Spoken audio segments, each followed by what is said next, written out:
শুভ সকাল বন্ধুরা, প্রিয়া ব্লগের আরও একটা নতুন ভিডিওতে তোমাদের সবাইকে জানাচ্ছি অনেক অনেক স্বাগত আর অনেক অনেক ভালোবাসা।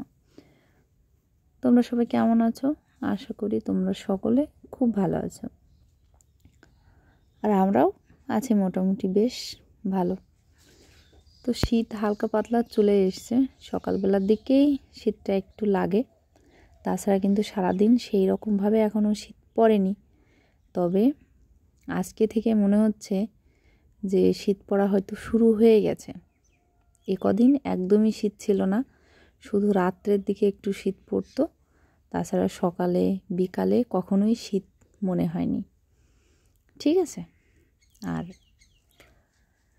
এখন হচ্ছে গিয়ে সকালবেলা দেখো উঠেছি, উঠে বাসি কাজবাজ করে নিয়ে আগে চলে এসেছি বিছানাটা গোছাতে। আর আমার মেয়েকে দেখো টেনে তুলেছি, তার কারণে হাত মুখ ধুয়ে এসে ও এখন পড়তে বসবে।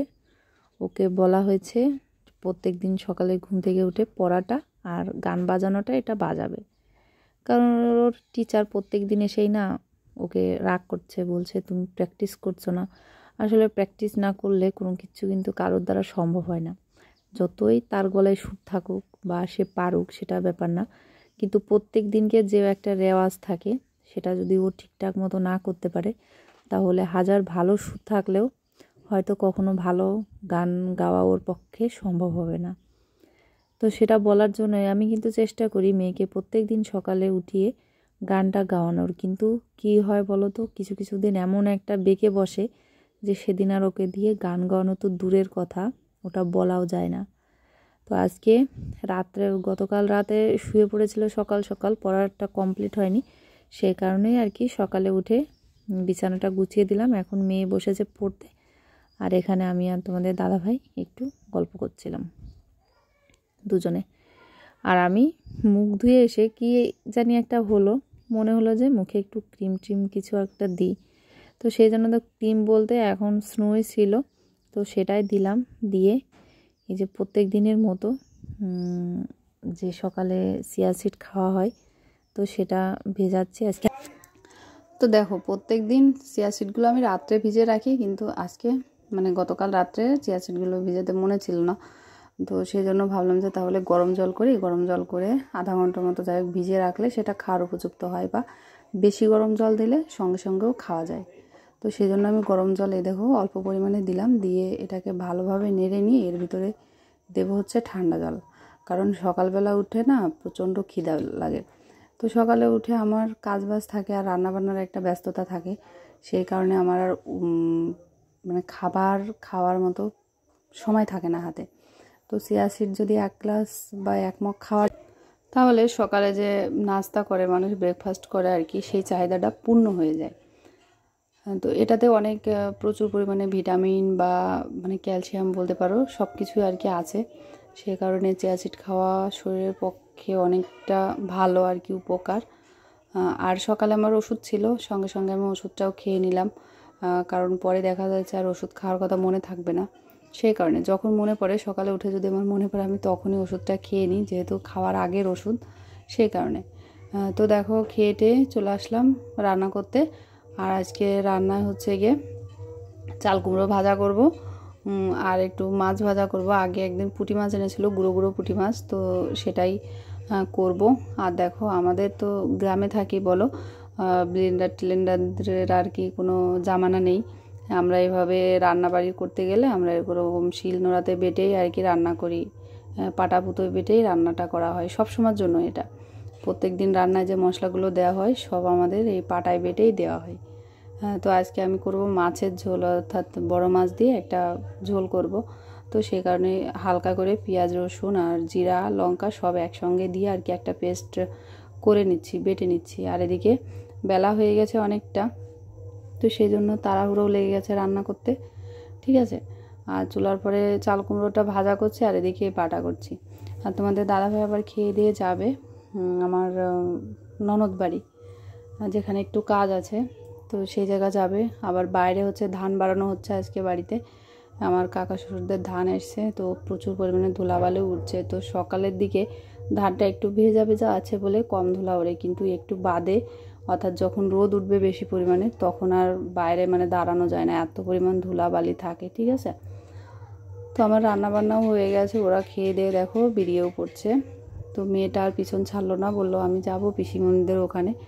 তো যাবে, আর বাড়ি থেকে দেখো বেরোনোর মতো এখন একটু যাই হোক জায়গা আছে, কিন্তু পরে গিয়ে না একদম আমাদের বাড়িতে ঢোকার মতো কোনো রাস্তা ছিল না, সারা জায়গা দিয়ে বিচলে টিচলেতে একদম ভরে গেছিলো। তো তো চলো বন্ধুরা, লোটাসের পাপা আজকে গেছিল একটু শহরের দিকে, তো কিছু শুকনো বাজার আর কাঁচা বাজার করে আনছে, সেগুলো তোমাদের সঙ্গে একটু শেয়ার করি।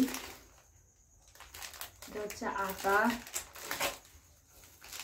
2 প্যাকেট আটা আনছে, কারণ 2-3 দিন পরে আমার বাবা আসবে। বাবা হচ্ছে ডায়াবেটিসের পেশেন্ট আর কি, সকালে রাত্রেবেলা রুটি খান, সেই কারণে আর কি আটা নিয়ে আসছে। আর আনছে দেখো লাউ, আর এটাতে ছিল কাঁচামরিচ, আর এগুলোতে আনছে, এর ভিতরে আছে কি, চলো খুলেই দেখাই।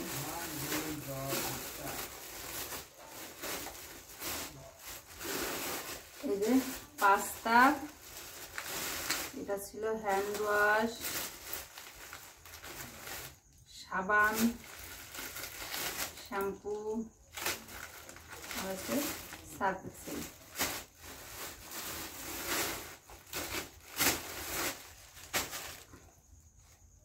আর এর ভিতরে আছে কুমড়ো,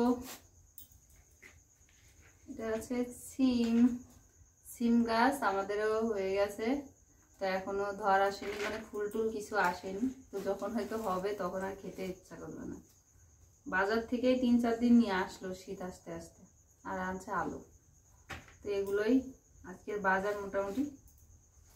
বাড়িতে কিছু বাজার ছিল না, সকালবেলার জন্য মাছের ঝোল করেছিলাম, দেখতেই পেলে তো, মাছ ভাজা আর চাল কুমড়ো ছিল অর্ধেকটা, সেটা ভাজা করছিলাম, আর কোনো সবজি ছিল না।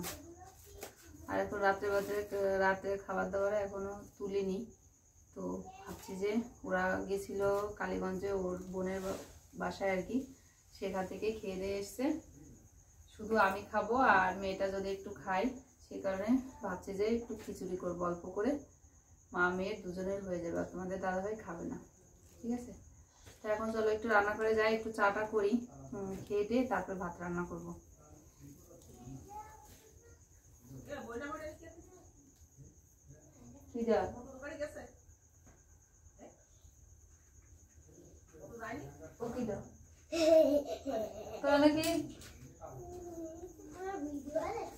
হ্যাঁ,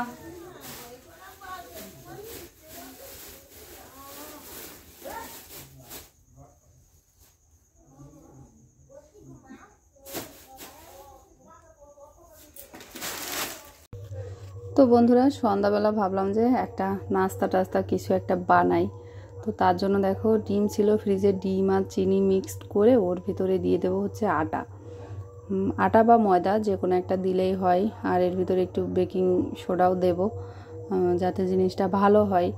আর যদি এর ভিতরে একটু ভ্যানিলা বা মানে যে কোনো একটা ফ্লেভার দিতে চাইলে বেশি ভালো হয়, তাহলে ডিমের যে আষ্টে গন্ধটা সেটা চলে যায়, ঠিক আছে। তো আমি চিনি আর ডিমটা ভালো করে চামচ দিয়ে মানে নেড়ে নেড়ে মিশিয়ে নেব, যাতে চিনিটা গলে যায় আর কি। তো মিশিয়ে নিয়ে তারপরে ওর ভিতরে আটা অ্যাড করব। তো এটা সম্পূর্ণ আমি নিজে নিজে করেছিলাম, অনেক দিন আগে একজনকে দেখেছিলাম যে সে চালের গুঁড়ো দিয়ে করেছিল, কিন্তু আমি চালের গুঁড়ো দিই না, এরকম করে বেশ বড় বড় মানে একটু সাইজের কেক মতো আর কি বানাই ইসের মধ্যে। আর তাকে দেখেছিলাম চালের গুঁড়া দিয়ে তোমার মানে ভাজা পিঠা যেমন তেলে ভাজে না, ওরকম করে বানাতে। তো যাই হোক, জিনিসটা আমার মেয়ের খুবই পছন্দ হয়েছে, ও খেতেও খুব ভালোবাসে। তো যখন বাড়িতে ডিম থাকে তখন বানানো হয়, প্রায় আবদার করে মা প্যানকেকটা বানাও, এর একটা নামও দিয়েছি আমি প্যানকেক। তো যেহেতু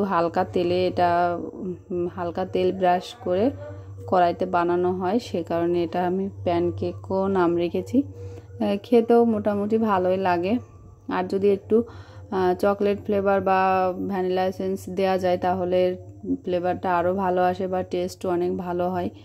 আর এই যে এরকম করে কড়াইতে দিয়ে ঢেকে দিলাম। আমার যেহেতু কড়াই ঢাকনাটা নেই, এই কড়াইটা অনেক ছোট, তো তার কারণে আমার রাইস কুকারে ঢাকনা ছিল, সেটা দিয়ে আমি আর কি ঢাকলাম।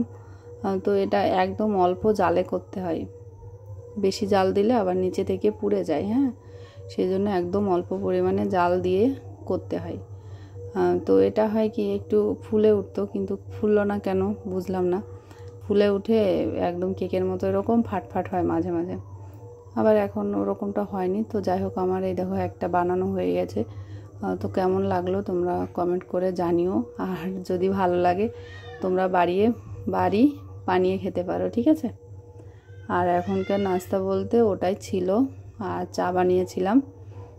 আর তোমাদের দাদাভাই তো বোনের বাসা থেকে খেয়ে এসছে, বললো যে রাত্রেবেলা আমি আর খাবো না, তোমাদের জন্য যদি রান্না করো তো করো।